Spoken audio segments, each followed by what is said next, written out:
पंजाब सरकार के आए नए आदेश, सोमवार से खुलेंगी सभी दुकानें। पुलिस को भी नियमों का पालन करवाने के दिए गए आदेश।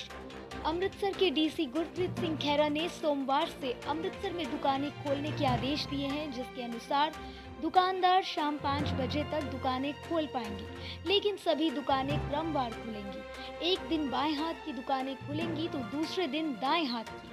जहां पर दुकानों की एक ही लाइन होगी, वहां पर 50% दुकानें खोलने के आदेश हैं। जरूरी वस्तुओं की दुकानों पर ये प्रतिबंध लागू नहीं होगा। नाइट कर्फ्यू और वीकेंड लॉकडाउन पहले की तरह ही जारी रहेगा। डीसी गुरप्रीत सिंह खैरा ने पुलिस प्रशासन को भी आदेश दिए हैं कि कोविड-19 के इन नए आए आदेशों के नियमों का पालन सख्ती से करवाया जाए। जो दुकानदार इन नियमों का उल्लंघन करेंगे, उनकी दुकानों को कम से कम 1 महीने के लिए सील किया जाएगा और इसी के साथ उन पर बनती कार्रवाई भी की जाएगी। लेबोरेटरीज, नर्सिंग होम और अन्य मेडिकल सेवाओं पर कोई रोक नहीं होगी। अन्य राज्यों से आने वाले लोगों के पास या तो 2 हफ्ते पुराना कोरोना वैक्सीनेशन सर्टिफिकेट होना जरूरी है या फिर पिछले 72 घंटों की कोरोना नेगेटिव रिपोर्ट दिखाना।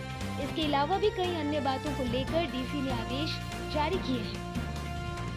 इस तरह है कि ਅਸੀਂ ਜਿਹੜੀਆਂ ਪਹਿਲਾਂ ਗਾਈਡਲਾਈਨਸ ਇਸ਼ੂ ਕੀਤੀਆਂ ਸੀਗੀਆਂ ਉਹਨਾਂ 'ਚ ਕਾਫੀ ਗਾਈਡਲਾਈਨਸ ਤੇ ਉਹੀ ਸਭ ਜਿਹੜੀਆਂ ਪਹਿਲਾਂ ਆਲਰੇਡੀ ਇਸ਼ੂਡ ਹੈਗੀਆਂ ਉਹ ਰਹਿਣਗੀਆਂ। ਨਵੀਆਂ ਗਾਈਡਲਾਈਨਸ ਜਿਹੜੀਆਂ ਇਹ ਸੀ ਵੀ ਜਿਹੜੀਆਂ ਕੁਝ ਦੁਕਾਨਾਂ ਨੂੰ ਲੈ ਕੇ ਕਨਫਿਊਜ਼ਨ ਸੀ ਕਿ ਕੁਝ ਦੁਕਾਨਾਂ ਜਿਹੜੀਆਂ ਨੇ ਆਹ ਖੁੱਲਣਗੀਆਂ, ਆਹ ਨਹੀਂ ਖੁੱਲਣਗੀਆਂ, ਆਹ ਅਸੈਂਸ਼ੀਅਲ ਆਈਟਮਸ ਨੇ, ਇਹ ਨੌਨ ਅਸੈਂਸ਼ੀਅਲ ਆਈਟਮਸ ਨੇ, ਕਿਉਂਕਿ ਸਾਰੇ ਹੀ ਮਾਰਕੀਟਸ ਤੋਂ ਔਰ ਦੁਕਾਨਦਾਰਾਂ ਵੱਲੋਂ ਇਹ ਸਾਨੂੰ ਆ ਰਿਹਾ ਸੀ ਕਿ ਵੀ ਇਹ ਵਿਤਕਰੇ ਵਾਲੀ ਗੱਲ ਹੈ ਕਿ ਵੀ ਉਹਨਾਂ ਨੂੰ ਖੁੱਲ੍ਹਣ ਦੇ ਰਹੇ ਆ, ਸਾਨੂੰ ਖੁੱਲ੍ਹਣ ਨਹੀਂ ਦੇ ਰਹੇ ਤੇ ਸਾਡਾ ਨੁਕਸਾਨ ਹੋ ਰਿਹਾ ਹੈਗਾ। ਸੋ ਸਰਕਾਰ ਵੱਲੋਂ ਇਹ ਫੈਸਲਾ ਲਿਆ ਗਿਆ ਸੀ ਕਿ ਜ਼ਿਲ੍ਹਾਵਾਰ ਇਹ ਫੈਸਲਾ ਲੈ ਲਿਆ ਜਾਵੇ। ਆਪਣੇ ਜਿੰਨੇ ਵੀ ਜਿਹੜੇ ਟ੍ਰੇਡ ਯੂਨੀਅਨਸ ਨਾਲ ਉਹਨਾਂ ਨਾਲ ਗੱਲਬਾਤ ਕਰਕੇ ਔਰ ਲੋਕਲ ਲੀਡਰਸ਼ਿਪ ਦੇ ਨਾਲ ਗੱਲ ਕਰਕੇ ਸੋ ਅਸੀਂ ਸਾਰਿਆਂ ਨਾਲ ਵਿਚਾਰ ਵਟਾਂਦਰਾ ਕੀਤਾ ਹੈਗਾ। ਪੁਲਿਸ ਆਫੀਸਰਸ ਨਾਲ ਵੀ ਅਸੀਂ ਉਹਨਾਂ ਦੀ ਰਾਏ ਲਈ ਹੈ, ਸਾਰੇ ਟ੍ਰੇਡਰਸ ਉਹਨਾਂ ਦੀ ਰਾਏ ਲੈ ਕੇ ਅਸੀਂ ਇਹ ਫੈਸਲਾ ਲਿਆ ਹੈ ਕਿ ਜ਼ਿਲ੍ਹੇ ਅੰਮ੍ਰਿਤਸਰ ਦੇ ਵਿੱਚ ਜਿਹੜਾ ਹੈ ਉਹ ਦੁਕਾਨਾਂ ਰੋਟੇਸ਼ਨ ਬੇਸਿਸ 'ਤੇ ਸਾਰੀਆਂ ਹੀ ਖੁੱਲ੍ਹਣਗੀਆਂ, ਲੇਕਿਨ ਉਹ ਰੋਟੇਸ਼ਨ ਬੇਸਿਸ 'ਤੇ ਖੁੱਲ੍ਹਣਗੀਆਂ। ਰੋਟੇਸ਼ਨ ਬੇਸਿਸ ਦਾ ਅਸੀਂ ਸਿਸਟਮ ਇਹ ਬਣਾਇਆ ਹੈਗਾ ਕਿ ਇੱਕ ਦਿਨ ਜਿਹੜਾ ਹੈ ਤੁਹਾਡਾ ਸੱਜਾ ਪਾਸਾ ਦੁਕਾਨਾਂ ਦੀ ਇੱਕ ਲੇਨ ਖੁੱਲ੍ਹੇਗੀ, ਦੂਸਰੇ ਦਿਨ ਦੂਸਰੀ ਲੇਨ ਖੁੱਲ੍ਹੇਗੀ ਔਰ ਉਹਦੇ ਵਿੱਚ ਅਸੈਂਸ਼ੀਅਲ ਨੌਨ ਅਸੈਂਸ਼ੀਅਲ ਜਿਹੜੀਆਂ ਸਾਰੀਆਂ ਖੁੱਲ੍ਹਣਗੀਆਂ। ਸਿਰਫ ਕੁਝ ਇੱਕ ਕੈਟਾਗਰੀ ਦੀਆਂ ਸ਼ਾਪਸ ਜਿਹੜੀਆਂ ਨੇ ਜਿਹਦੇ ਵਿੱਚ ਪੈਰੀਸ਼ੇਬਲ ਆਈਟਮਸ ਨੇ, ਜਿਸ ਤਰ੍ਹਾਂ ਦੁੱਧ, ਫਰੂਟ, ਵੈਜੀਟੇਬਲਸ, ਇਹਨਾਂ ਨੂੰ ਸਾਰੇ ਦਿਨ ਜਿਹੜਾ ਹੈ ਖੁੱਲ੍ਹਣ ਦੀ ਆਗਿਆ ਦਿੱਤੀ ਗਈ ਹੈ ਕਿਉਂਕਿ ਇਹਨਾਂ ਦਾ ਸਮਾਨ 24 ਘੰਟੇ 'ਚ ਹੀ ਖਰਾਬ ਹੋ ਜਾਂਦਾ ਹੈ। ਸੋ ਰਾਈਟ ਲੈਫਟ ਦੀ ਰੋਟੇਸ਼ਨ ਦੇ ਨਾਲ ਪੂਰੇ ਜ਼ਿਲ੍ਹੇ 'ਚ ਦੁਕਾਨਾਂ ਖੁੱਲ੍ਹਣਗੀਆਂ। ਕਈ ਥਾਵਾਂ ਦੇ ਉੱਤੇ ਜਿੱਥੇ ਕੋਈ ਇੱਕੋ ਹੀ ਲੇਨ ਹੈ ਜਾਂ ਕੋਈ ਮਾਰਕੀਟ ਦਾ ਹੈ ਜਿੱਥੇ ਕੋਈ ਸੱਜਾ ਖੱਬਾ ਕਰਨ 'ਚ ਭੁਲੇਖਾ ਪੈਂਦਾ ਹੈ, ਉੱਥੇ 50% ਅੱਧੀਆਂ ਦੁਕਾਨਾਂ ਹੀ ਖੋਲ੍ਹਣ ਦੀ ਆਗਿਆ ਹੋਏਗੀ। ਔਰ ਉਹਦੇ ਲਈ ਅਸੀਂ ਅੰਮ੍ਰਿਤਸਰ ਜ਼ਿਲ੍ਹੇ ਦੇ 37 ਥਾਣੇ ਨੇ, 20 ਅਰਬਨ ਤੇ 17 ਰੂਰਲ।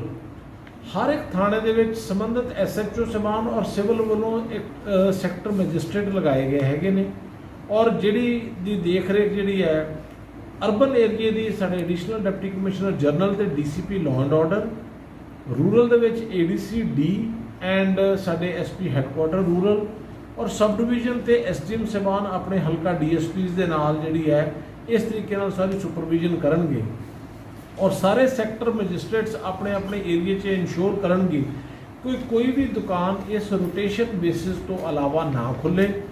ਔਰ ਜਿਹੜੀ ਕੋਈ ਵੀ ਦੁਕਾਨ ਜੇ ਤੁਹਾਨੂੰ ਉੱਥੇ ਮੌਕੇ 'ਤੇ ਪਾਈ ਜਾਂਦੀ ਹੈ ਕਿ ਅੱਜ ਇਹਨਾਂ ਦੀ ਵਾਰੀ ਨਹੀਂ ਸੀ ਲੇਕਿਨ ਦੂਸਰੇ ਬੰਨੇ ਵਾਲੀ ਦੁਕਾਨ ਵੀ ਖੋਲ੍ਹੀ ਹੈ, ਇਹਦੇ ਵਿੱਚ ਸਪਸ਼ਟ ਤੌਰ 'ਤੇ ਦੱਸਿਆ ਗਿਆ ਕਿ ਉਸ ਦੁਕਾਨ ਨੂੰ ਅਸੀਂ ਫਿਰ ਸੀਲ ਕਰਾਂਗੇ। ਘੱਟੋ ਘੱਟ 1 ਮਹੀਨੇ ਲਈ ਦੁਕਾਨ ਦੀ ਸੀਲਿੰਗ ਹੋਏਗੀ। ਸੋ ਆਪਾਂ ਨੂੰ ਇਸ ਚੀਜ਼ ਨੂੰ ਬੜੀ ਜ਼ਿੰਮੇਵਾਰੀ ਦੇ ਨਾਲ ਖੁਦ ਦੇਖਣਾ ਪੈਣਾ ਹੈ ਔਰ ਸਾਰੇ ਦੁਕਾਨਦਾਰ ਵੀਰ ਇਸ ਚੀਜ਼ ਨੂੰ ਇਨਸ਼ੋਰ ਕਰਨ ਕਿ ਆਪਣੀ ਜਿਹੜੀ ਲੇਨ ਹੈਗੀ ਹੈ ਤਾਂ ਕਿ ਸਾਰਿਆਂ ਦਾ ਕੰਮ ਕਰ, ਕਿਉਂਕਿ ਕਈ ਜ਼ਿਲ੍ਹਿਆਂ ਨੇ ਸਿਰਫ 1 ਵਜੇ ਤੱਕ ਰੱਖਿਆ ਹੈ। ਅਸੀਂ ਪੂਰਾ 9 ਤੋਂ ਸਵੇਰ ਤੋਂ ਲੈ ਕੇ ਸ਼ਾਮ 5 ਵਜੇ ਤੱਕ ਦਾ ਜਿਹੜਾ ਤੁਹਾਡਾ ਹੈਗਾ ਪੂਰਾ ਟਾਈਮ ਦਿੱਤਾ ਹੈ ਤਾਂ ਕਿ ਲੋਕੀ ਆਪਣੀ ਵਿਕਰੀ ਕਰ ਸਕਣ ਔਰ ਉਹਨੂੰ ਟਾਈਮ 'ਚ ਵੀ ਕੰਸਟ੍ਰੇਂਟ ਨਹੀਂ ਕੀਤਾ ਤਾਂ ਕਿ ਇੱਕਦਮ ਭੀੜ ਨਾ ਪਵੇ। ਲੇਕਿਨ ਸੱਜਾ ਖੱਬਾ ਇਸ ਕਰਕੇ ਕਰ ਲਿਆ ਕਿ ਤਾਂ ਕਿ ਉੱਥੇ ਬਾਜ਼ਾਰਾਂ 'ਚ ਜਿਹੜਾ ਰਸ਼ ਪੈਂਦਾ ਹੈਗਾ ਉਹਦੇ 'ਚ ਕਾਫੀ ਜਿਹੜੀ ਹੈ ਕਟੌਤੀ ਹੋ ਸਕੇ। ਸੋ ਉਮੀਦ ਹੈਗਾ ਕਿ ਇਸ ਆਰਡਰ ਦੇ ਨਾਲ ਜਿਹੜਾ ਹੈ ਇੱਕ ਬੈਲੈਂਸ ਵੀ ਬਣ ਜਾਏਗਾ ਔਰ ਸਾਰਿਆਂ ਨੂੰ ਇੱਕ ਮੌਕਾ ਵੀ ਮਿਲੇਗਾ ਔਰ ਜਿਹੜੀ ਲੋਕਡਾਊਨ ਵਾਲੀ ਸਥਿਤੀ ਵੱਲ ਨੂੰ ਆਪਾਂ ਜਾ ਰਹੇ ਹਾਂ ਉਹਦੇ ਤੋਂ ਵੀ ਇਹਦੇ ਨਾਲ ਆਪਾਂ ਬਚਾਅ ਕਰ ਸਕਦੇ ਹਾਂ। ਸੋ ਉਹ ਇੱਕ ਉਪਰਾਲਾ ਕੀਤਾ ਗਿਆ ਹੈਗਾ ਜ਼ਿਲ੍ਹਾ ਅੰਮ੍ਰਿਤਸਰ ਦੇ ਵਿੱਚ। ਔਰ ਬਾਕੀ ਇਹ 'ਚ ਹਦਾਇਤਾਂ ਇਹ 'ਚ ਆਰਡਰ ਕੀਤਾ ਗਿਆ ਹੈ। ਇਹ ਆਰਡਰ ਨੂੰ ਅਸੀਂ ਵੈਬਸਾਈਟ ਦੇ ਉੱਤੇ ਵੀ ਪਾ ਦਿੱਤਾ ਹੈ ਔਰ ਇਹਦੇ 'ਚ ਸਾਰਾ ਕਰ ਦਿੱਤਾ ਹੈ। ਔਰ ਇਹ 'ਚ ਸਵੇਰੇ ਜਿਹੜੇ ਪਾਰਕਾਂ 'ਚ ਸੈਰ ਵਗੈਰਾ ਕਰਨ ਦੀ ਗੱਲ ਹੈ ਉਹਦੇ ਬਾਰੇ ਵੀ ਕਿਹਾ ਗਿਆ ਹੈ ਕਿ ਤੁਹਾਡੀ ਲੋਕਲ ਵਿਸਿਨਿਟੀ ਦੇ ਅੰਦਰ ਜਿਹੜਾ ਕੋਈ ਪਾਰਕ ਹੈ ਕੇਵਲ ਉੱਥੇ ਤੁਸੀਂ ਆਪਣੀ ਵਾਕ ਲਈ ਉਹ ਜਿਹੜੇ ਟਾਈਮਸ ਨੇ ਉਹਨਾਂ 'ਚ ਲਈ ਜਾ ਸਕਦੇ ਆ ਔਰ ਵਾਕ ਵੀ ਗਰੁੱਪਸ ਦੀ ਸੋਸ਼ਲ ਡਿਸਟੈਂਸਿੰਗ ਰੱਖ ਕੇ ਕਰ ਸਕਦੇ ਆ। ਉੱਥੇ ਸਾਂਝੇ ਤੌਰ ਤੇ ਗਰੁੱਪ ਬਣਾ ਕੇ ਲਾਫਟਰ ਕਲੱਬ, ਯੋਗਾ, ਇਹੋ ਜਿਹੀਆਂ ਐਕਸਰਸਾਈਜ਼ਸ ਨਹੀਂ ਹੋਣਗੀਆਂ ਜਿੱਥੇ ਲੋਕੀ ਪਾਰਕਾਂ 'ਚ ਇਕੱਠ ਕਰਨਗੇ। ਨਾ ਹੀ ਇਕੱਠੇ ਬੈਠ ਕੇ ਉੱਥੇ ਤਾਸ਼ ਖੇਡਣਾ ਜਾਂ ਇਹ ਚੀਜ਼ਾਂ ਵੀ ਅਲਾਉਡ ਨਹੀਂ ਹੋਣਗੀਆਂ।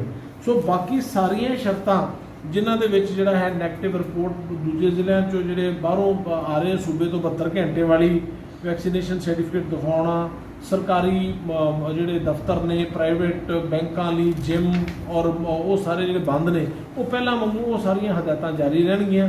ਕੇਵਲ ਰੋਟੇਸ਼ਨਲ ਪਾਲਿਸੀ ਜ਼ਿਲ੍ਹੇ ਅੰਮ੍ਰਿਤਸਰ 'ਚ ਇਹ ਲਾਗੂ ਕੀਤੀ ਗਈ ਹੈ। ਇਹ ਤੁਰੰਤ ਪ੍ਰਭਾਵ ਤੋਂ ਜਿਹੜੀ ਲਾਗੂ ਹੋ ਕੇ ਸੋਮਵਾਰ ਨੂੰ ਹੁਣ ਸਵੇਰੇ ਜਿੱਦਣ ਦੁਕਾਨਾਂ ਖੁੱਲ੍ਹਣਗੀਆਂ ਉਹ ਇਸ ਪਲਾਨ ਦੇ ਮੁਤਾਬਕ ਖੋਲ੍ਹੀਆਂ ਜਾਣਗੀਆਂ। ਇਹ ਪਲਾਨ ਅਸੀਂ ਆਲਰੇਡੀ ਸਾਰਿਆਂ ਨੂੰ ਆਪਣਾ ਜਿਹੜਾ ਹੈ ਗਰੁੱਪਸ ਦੇ ਵਿੱਚ ਵੀ ਸਰਕੂਲੇਟ ਕਰ ਦਿੱਤਾ ਹੈ ਤੇ ਪਬਲਿਕ ਰਿਲੇਸ਼ਨ ਵਾਲਿਆਂ ਨੂੰ ਕਿਹਾ ਕਿ ਇਹਦੀ ਵੱਧ ਤੋਂ ਵੱਧ ਸਾਰਿਆਂ ਨੂੰ ਸਰਕੂਲੇਟ ਕਰ ਦੇਣ ਤੇ ਜਿਹਨੂੰ ਇਹ ਨਹੀਂ ਮਿਲਦਾ ਸਾਡੀ ਵੈਬਸਾਈਟ ਦੇ ਉੱਤੇ ਵੀ ਅਪਲੋਡਡ ਹੈਗਾ ਉੱਥੋਂ ਇਹ ਲੈ ਸਕਦੇ ਹੈ।